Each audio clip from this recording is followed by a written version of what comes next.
Cha mẹ.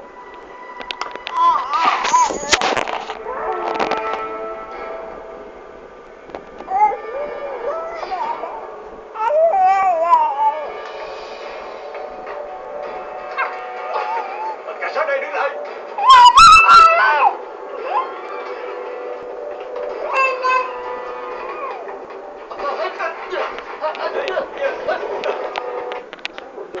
Lớn từ Việt Nam và kể cả Kiên Giang, Sóc Trăng, Long An, Bình An, vâng, tại thành phố Hồ Chí Minh thì có khoảng 100 hộ dân Có cánh nào vậy? nhận từ 400 đến 500 triệu đồng.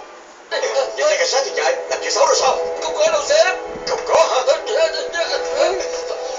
Cái này ở đâu ra? Nói không? Tôi không có giết người thật mà. Tôi chỉ lấy trộm cái đồng hồ kim cương đó. Tôi không biết cô gái đó đã ngủ hay là chết nữa. Tôi không biết cô chết rồi, chồng nó dối đâu. Các người tin tôi đi. Nếu muốn chúng tôi tin anh thì anh hãy nói lại sự việc một cách rõ ràng, trung thực đi. Sáng hôm nay trước khi tan ca thì tôi... Đã. Lúc anh tan ca là 7 giờ. Khoảng 7 giờ rưỡi đó, tôi đi đồ ăn sáng tới phòng 608 xong, đi ngang qua phòng 607, nhìn thấy cửa phòng hình như khép hờ tôi, nên tôi vào coi thử. Tôi nhìn thấy có một cô gái nằm ở trên giường, cô ta đắp mền nằm im ở đó. Tôi nghĩ chắc cô ta đang ngủ say, nên tôi nhìn xung quanh coi có thể lấy được gì không. Sau đó tôi nhìn thấy trên bàn có một cái đồng hồ kim cương. Tôi tiến lại nhìn kỹ hơn là giả hay là thật. Mới nhìn đã biết là nước mắt tiền rồi, tôi lấy xong liền bỏ đi ngay. Tôi cũng rất thông minh, tôi nhắc mình tôi đưa lại dấu vân tay. Anh rất thông minh hả? Vậy mà cũng bị chúng tôi bắt được. Khoảng thời gian từ 3 giờ đến 5 giờ sáng nay anh ở đâu và làm gì? Hơn 2 giờ tôi ăn đồ xong thì ở trong phòng nhân viên cùng với các đồng nghiệp chơi đánh bài. Cho tới khoảng 7 giờ rưỡi thì ra ngoài đi đưa đồ ăn lần nữa. Mà đã mà nếu không tin có thể đi hỏi các đồng nghiệp của tôi, họ có thể làm chứng cho tôi không có nói dối mà. Sáng nay lấy đồng hồ xong thì anh tan ca. Dạ phải. Vậy sau khi tăng ca anh đi đâu? Gọi điện thoại anh cũng không nghe, cũng không về nhà nữa. Tôi qua nhà bạn gái của tôi ngủ. Tôi không biết đó, đi ngủ thì phải tắt điện thoại nên tôi không nghe thấy. Sau khi tôi ngủ dậy thì ra ngoài ăn sáng, cho nên xem báo thì gặp xếp này nè, người bảo vệ và bạn gái của tôi có thể làm chứng. Tôi không có nói dối đâu, tin tôi đi. Vậy sau khi anh đem đồ ăn lên phòng 608 xong, thấy cửa phòng 607 không đóng, anh không thấy lạ sao? Có nhiều khách thích chơi ông, tôi đâu có gì lạ đâu. Họ thường xuyên không đóng cửa mà, đặc biệt là cái phòng 607 đó đó. Tại sao vậy?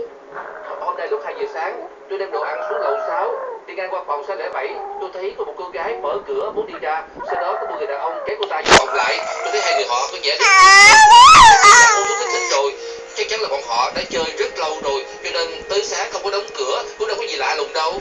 Anh có nhận ra cô gái đi từ căn phòng đó có phải là người này hay không? Dạ phải, chính là cô gái này nè. Vậy anh có nhớ hình dáng người đàn ông đó không? Tôi còn nhớ đâu. Anh ta chính là cô ấm tập đoàn Hồng Hạo Thiên, Dương Trung Kiện đó. Anh có chắc chắn không? Anh ta là khách quen mà. Thường xuyên đưa phụ nữ tới thuê hơn nữa, còn chơi điên cuồng lắm. Phải rồi, sếp à, bên anh, hai người thử nghĩ đi. Té cho con. Cô ta đã bị Dương Trung Kiện đó làm chết rồi, lần này hắn chơi rất dữ mà.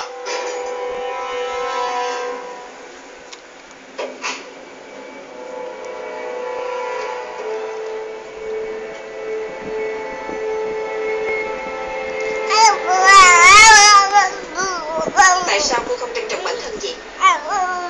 Trước đây cô đã thoát chết một lần. Tại sao cô vẫn không biết sợ? Ông trời chỉ cho cô cơ hội một lần thôi, không có lần thứ hai đâu.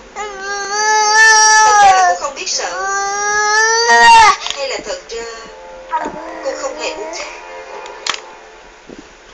Có phải cô bị hại chết không? Cho tôi biết đi.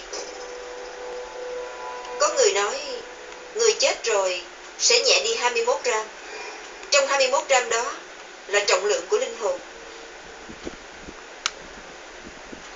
Bây giờ cô có đang ở gần chúng tôi không?